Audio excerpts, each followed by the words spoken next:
Welcome, class. Settle in, get your notebooks ready.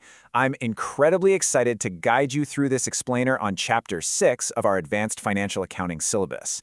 Today, we are mapping out the entire journey of the income statement. We're going to start all the way at the top line. I'm talking about the exact moment we earn a single dollar of revenue. And from there, we'll navigate our way down through the cost of goods sold, financial expenses, administrative overhead, all the way down to that final bottom line. By the end of this lecture, you're going to have a crystal clear understanding of how to close the books in strict accordance with Vietnamese accounting standards and Circular 99/2025. Okay, let's dive right in.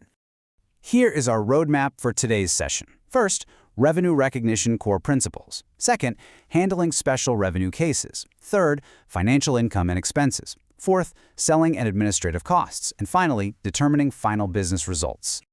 All right, let's start at the very top, Section 1, Revenue Recognition Core Principles. Let's get our minds geared up to dive into Account 511, the absolute engine of the business. To lay our foundation, we first have to agree on what revenue actually is. In our accounting framework, revenue is defined as an increase in economic benefits that arises from the ordinary operating activities of a business, and ultimately, it's an increase in equity. But, as we all know, business in the real world doesn't always go perfectly, does it? Sometimes you have to offer a trade discount, or maybe a customer returns a defective batch of products. What's absolutely crucial here is how we classify those specific events. Trade discounts, sales allowances, and sales returns are considered deductions. They get recorded in Account 521, and they directly reduce your gross revenue. They are definitely not classified as financial expenses, and they are not general administrative costs. You have to keep that distinction perfectly clear in your ledgers. Now, you can't just recognize revenue whenever it's convenient, or just because you want your quarterly numbers to look good. Under Vietnamese Accounting Standard 14, or VAS 14, there are 5 strict conditions that must all be met simultaneously before you can hit Account 511.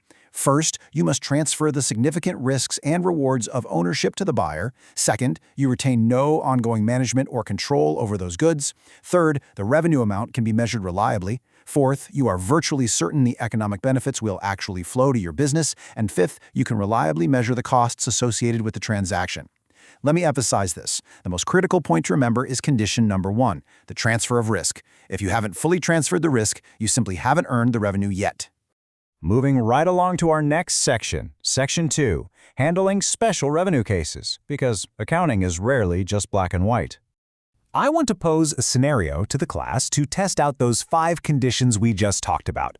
Imagine your company sells heavy industrial air conditioners, and your sales contract explicitly includes installation. You deliver the massive physical units to the client's site on December 20th. However, your engineering team doesn't finish the complex installation and testing process until December 28th. So think carefully about VAS 14. When exactly do you record the revenue? Is it when the goods physically arrive on the 20th or when the system is up and running on the 28th? This perfectly illustrates our core rule. The correct answer is December 28th. Even though those physical goods were sitting right there in the buyer's warehouse on the 20th, your company still bore the risk of the installation failing.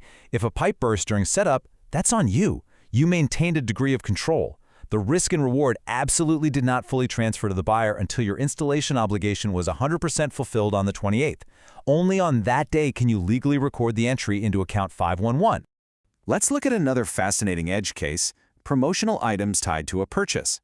Say you run a buy 10, get 1 free promotion. You sell 10 units at 50 million Vietnamese dong each. You collect a total of 500 million from the customer, but wait, you are handing over 11 units in total. How do we account for this? You don't just book 10 units of revenue and pretend that 11th unit was a total loss or disappeared into thin air. Instead, we allocate that total 500 million cash collected across all 11 units delivered.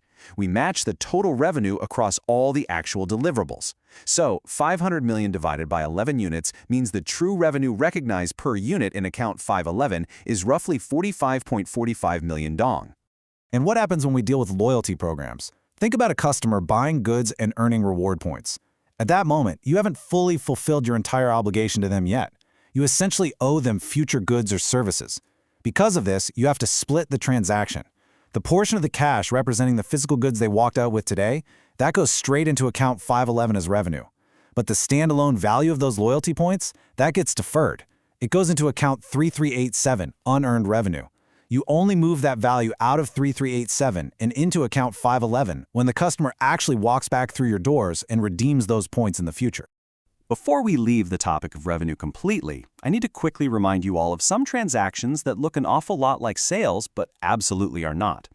Sending your goods on consignment to a third-party dealer? Not revenue. The dealer hasn't sold them to an end user yet, so you still own the risk of them not selling. What about trial run products from a brand new machine? Not standard revenue. Or materials you shipped off to a partner for outside processing? That is still your inventory. Just remember this rule of thumb. Simply because goods physically leave your warehouse, that does not automatically mean they hit account 511. All right, let's continue our journey down the income statement. Section 3, Financial Income and Expenses, focusing on account 515 and 635. Now, we are talking about the money that your money makes or loses. We track these financial activities in two primary accounts. Account 515 is for financial income. This is where you record the good stuff. The interest you earn on your corporate bank deposits, the dividends you receive from your strategic investments, and any foreign exchange gains when the currency market moves in your favor. On the exact flip side, we have account 635 for financial expenses.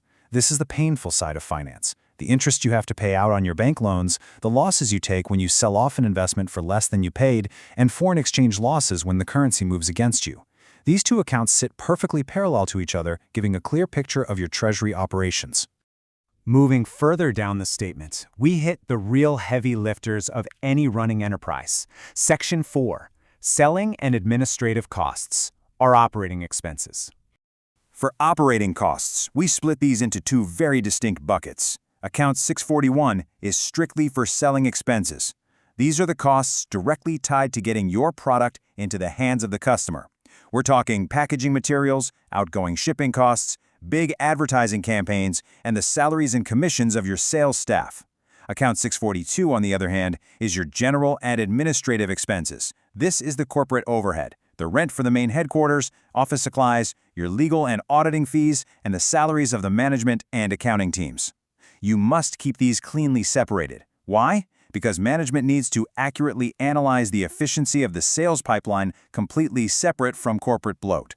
Now, class, listen closely. I want you to literally memorize this golden rule.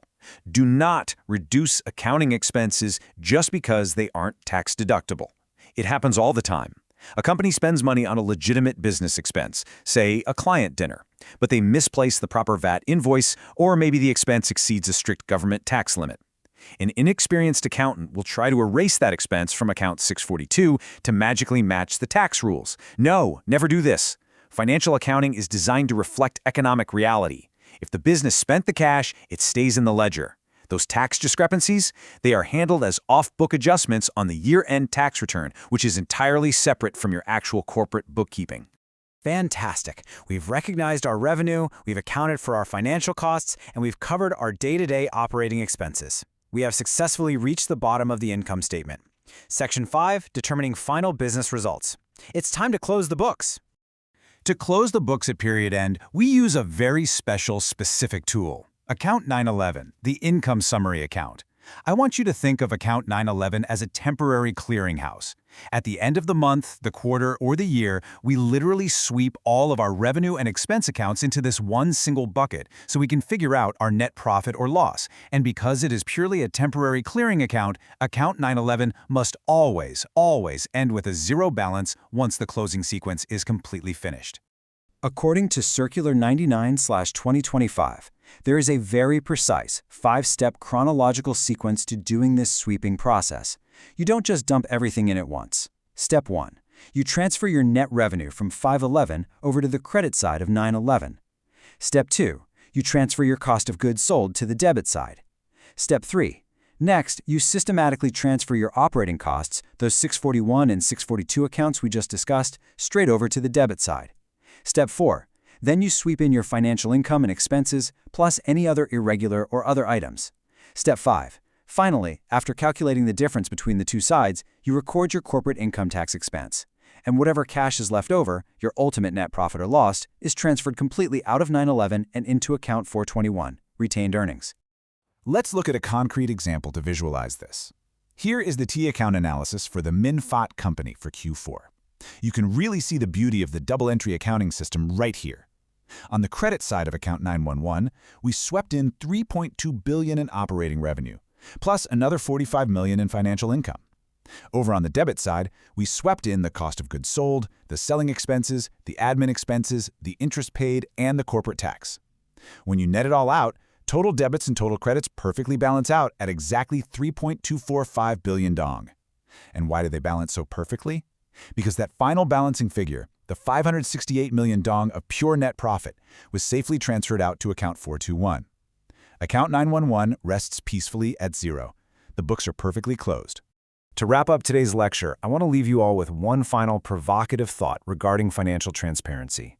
What if your company doesn't actually use cash for a deal? What if you engage in a barter transaction? Let's say you swap advertising space on your website for IT services from a vendor. Do you just keep it off the books since no actual money changed hands? Absolutely not.